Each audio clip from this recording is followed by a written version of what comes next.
안녕하세요. 책 읽는 척하는 햄치즈 아빠입니다. 오늘은 조금 특별한 책을 가져왔어요. 바로 송길령 작가님의 시대예보, 경량문명의 탄생이라는 책인데요.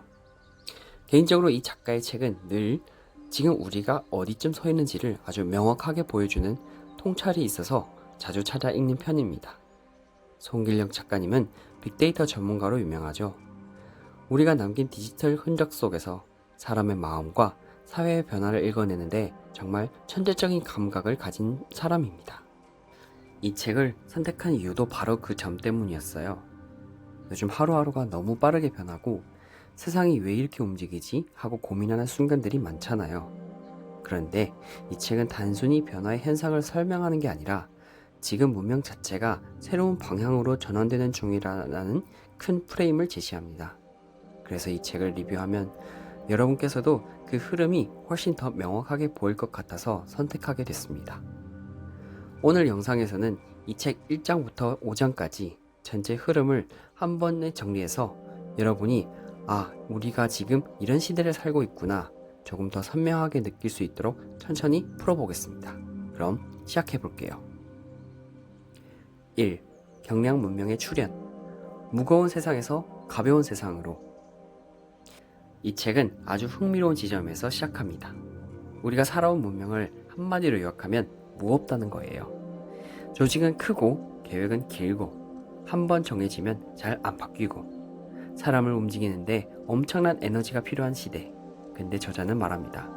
지금 그 무거운 문명이 서서히 끝나가고 있고 경량 문명이라는 전혀 다른 문명이 떠오르고 있다. 여기서 중요한 포인트가 하나 있어요. 우리가 흔히 역사를 돌아보면 역시 그 사람은 큰 계획이 있었어 이런 생각하잖아요. 그런데 이 책은 정반대로 말합니다. 모두에게 나름의 계획은 있었지만 세상을 바꾼 건 대부분 계획대로 되지 않은 결과들이다. 큰 계획보다 중요한 건 빠르게 실험하고 빨리 실패하고 다시 수정하는 유연한 태도라는 거죠. 그래서 경량 문명은 가벼운 문명, 즉 가볍게 실험하고 가볍게 연결하고 가볍게 협력할 수 있는 구조에서 시작됩니다. 이때 등장하는 개념이 바로 대마필사, 거대하면 죽는다. 예전에는 큰 게 좋은 것이었죠. 대기업, 대형 공장, 대규모 프로젝트 그 자체가 경쟁력이었어요. 하지만 이제는 거대한 구조 자체가 리스크가 됩니다. 조직이 커질수록 느려지고 복잡해지고 환경 변화에 맞춰서 방향을 틀 수가 없어요. 그래서 이제는 얼마나 크게 만들었는가가 아니라 얼마나 빨리 움직일 수 있는가가 진짜 경쟁력이 됩니다. 또 하나 중요한 개념이 부지런한 지능에서 추월적 지능으로 전환입니다. 우리가 교육받아온 방식은 대부분 부지런한 지능이에요. 많이 외우고 많이 알고 꾸준히 노력하는 사람. 그런데 지금은 AI가 그 역할을 상당 부분을 대신해버립니다. 그래서 앞으로 필요한 건 단순히 열심히 하는 사람이 아니라 전혀 새로운 길로 추월해 들어가는 사람. AI와 도구들을 활용해서 학습 속도와 실험 속도를 기존과는 비교도 안 되게 끌어올릴 수 있는 사람. 이게 이 책이 말하는 추월적 지능이에요. 이 경량 문명을 담는 그릇이 뭐냐 하면 바로 클러스터입니다. 실리콘밸리, 선전, 그리고 반도체, 배터리, 엔터테인먼트 같은 한국의 여러 산업 클러스터들.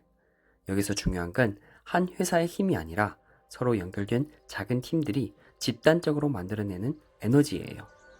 그리고 마지막으로 협력도 가벼워집니다. 예전 협력은 계약서, 회의, 합의, 문서가 필요했었죠. 지금은 어떻죠? 카톡, 이메일, 줌, 슬랙, AI 협업 툴까지 잠깐 붙었다가 빠르게 결과 내고 다시 흩어지는 협력이 점점 더 많아지고 있어요. 이렇게 1장은 무거운 문명에서 경량 문명으로 넘어가는 출발점을 이야기해줍니다. 2. 경량 문명의 양태. 에이전트, 팬덤, 브랜드, 취향의 시대. 2장에서는 이 경량 문명이 우리 일상 속에서 어떻게 드러나는지 구체적인 모습을 보여줍니다. 먼저 에이전트의 등장, 에이전시의 몰락.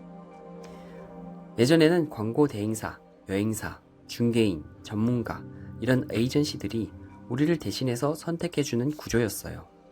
근데 지금은 각자가 스스로 검색하고 비교하고 직접 선택합니다.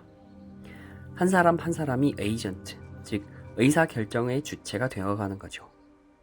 이걸 가능하게 해주는 게 플랫폼, AI, 그리고 데이터입니다. 두 번째는 미디어의 변화예요. 우리가 어릴 때는 온 가족이 똑같은 뉴스, 똑같은 예능을 봤죠. 이제는 그런 매스가 거의 사라졌습니다. 유튜브, 틱톡, OTT, 각자의 화면, 각자의 알고리즘이 있어요. 결국 미디어는 하나의 대중이 아니라 수많은 작은 대중, 각자의 팬덤으로 쪼개졌다는 거죠. 그래서 요즘 중요한 건 시청률이 아니라 얼마나 깊은 팬을 가지고 있는가가입니다. 그리고 SNS를 통해 아름다움의 기준도 완전히 바뀐다고 말합니다. 예전에는 정해진 하나의 미인상, 하나의 멋있음이 있었어요. 지금은 어때요? 각자 좋아하는 스타일이 다르고 누군가에겐 이상한데 또 누군가에겐 엄청 매력적이죠. 이건 단순 유행이 아니라 미학의 다원화, 아름다움이 하나의 잣대에서 수백 수천 개의 잣대로 흩어지는 시대의 모습입니다.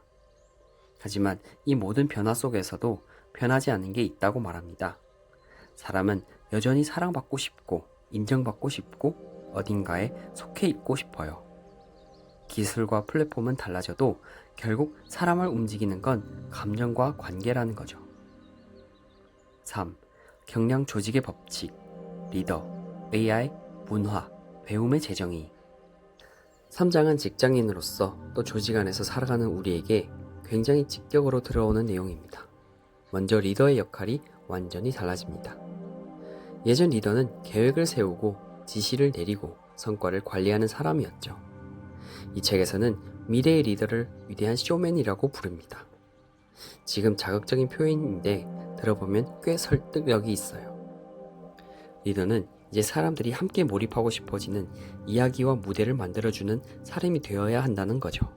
우리가 왜 이 일을 하는지, 우리가 어디로 가고 있는지 이걸 설득력 있게 보여주고 사람들의 에너지와 시선을 한 방향으로 모아주는 역할, 이게 바로 경량 조직에서의 리더십입니다. 두 번째는 AI와 조직입니다. 앞으로의 조직은 사람만 모여 있는 곳이 아니라 사람, AI가 함께 일하는 하이브리드 구조가 됩니다. AI가 단순히 검색 도우미가 아니라 실제로 보고서를 쓰는 팀의 한 구성원처럼 움직이게 되는 거죠. 그래서 중요한 건 단순히 AI를 아는 사람이 아니라 AI를 동료처럼 배치하고 활용하는 조직입니다. 우리 팀 인원은 몇 명이냐 보다 AI를 얼마나 잘 쓰고 있느냐가 생산성을 가르는 기준이 되는 시대, 조직 문화도 많이 바뀝니다. 이 책은 조직 문화를 엔터테인먼트라는 단어로 설명해요. 예전 조직 문화는 규범, 규칙, 복리후생으로 설명됐죠. 지금은 사람들이 그것만으로는 움직이지 않습니다. 사람들이 회사에서 원하는 건 머물고 싶은 경험이에요.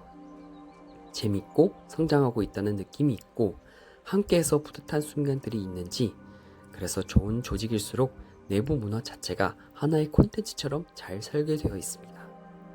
마지막으로 공부와 배움의 재정의. 이 부분은 부모로서도 정말 크게 와닿는 내용입니다. 우리가 받아왔던 교육은 공부, 즉 지식의 축적이었죠. 근데 지금은 지식은 AI가 훨씬 더 잘 가지고 있어요. 그래서 공부의 초점이 얼마나 많이 아느냐에서 얼마나 빨리 배우고 얼마나 빨리 적용하고 얼마나 빨리 수정하느냐로 완전히 옮겨갑니다. 시험을 위한 공부가 아니라 문제를 풀기 위한 실험으로서의 배움, 이게 이 책이 말하는 미래 세대의 공부입니다. 우리 아이가 살아갈 세상에서는 이게 훨씬 더 중요해지겠죠. 4. 경량 문명 코리아, 한국, 새로운 문명의 테스트베드. 4장은 굉장히 흥미롭습니다. 왜냐하면 이 경량 문명의 한복판에 바로 한국이 서 있다고 말하기 때문이에요.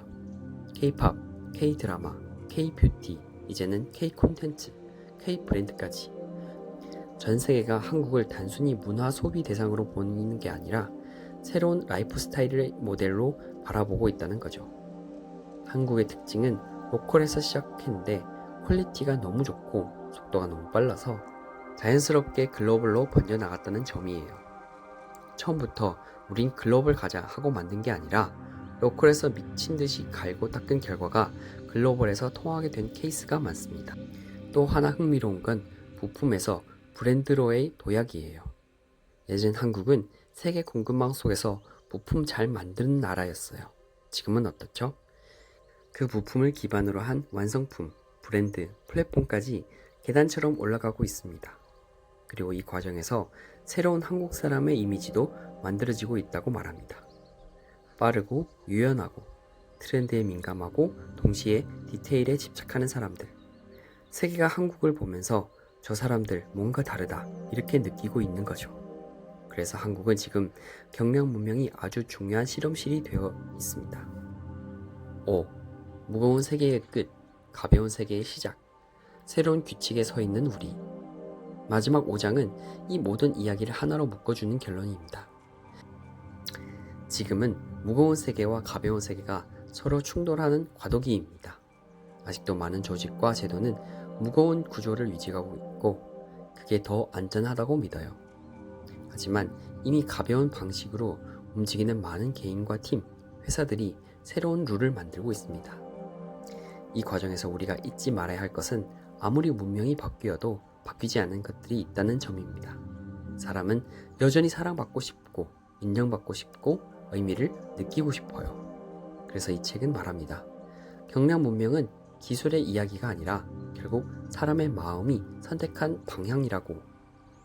그리고 기계가 점점 더 강해질수록 인간의 가장 중요한 능력은 힘이 아니라 섬세함이라고 강조합니다. 맥락을 읽고 공기를 느끼고 표정과 분위기 속에서 보이지 않는 의미를 알아차리는 감각. AI는 따라하기 어려운 영역이죠. 마지막으로 이 책은 경량 문명의 새로운 규칙을 소개합니다. 속도는 크기를 이기고 연결은 소유를 대신하고 실험은 계획보다 강력하고 경량화는 단순 축소가 아니라 복잡성의 전략적 제거라는 것. 이 규칙 위에서 살아가는 개인과 조직이 미래를 선점하게 됩니다. 우리는 이미 새로운 문명 위에 서 있다. 이 책을 덮고 나면 조금 부드럽기도 하고 동시에 조금 안심도 됩니다. 무서운 이유는 세상이 생각보다 훨씬 더 빨리 다른 규칙 위로 넘어가고 있기 때문이고 안심되는 이유는 그 흐름 안에서 우리가 무엇을 준비해야 하는지 조금은 더 선명하게 보이기 때문이에요. 무거운 세계는 천천히 뒤로 물러나고 가벼운 세계가 조용히 그러나 확실하게 다가오고 있습니다. 그리고 우리는 이미 그 새로운 문명의 한가운데 서 있죠. 이 책은 이렇게 묻는 것 같습니다. 당신은 이 새로운 문명 위에서 어떤 속도와 어떤 태도로 살아가고 싶은가? 여러분도 이 질문을 한 번쯤 곱씹어 보셨으면 좋겠습니다. 오늘도 끝까지 함께 해주셔서 감사합니다. 지금까지 책 읽는 척하는 햄치자빠이였고요. 저는 또 다음 책 이야기로 찾아오겠습니다. 시청해주셔서 감사합니다.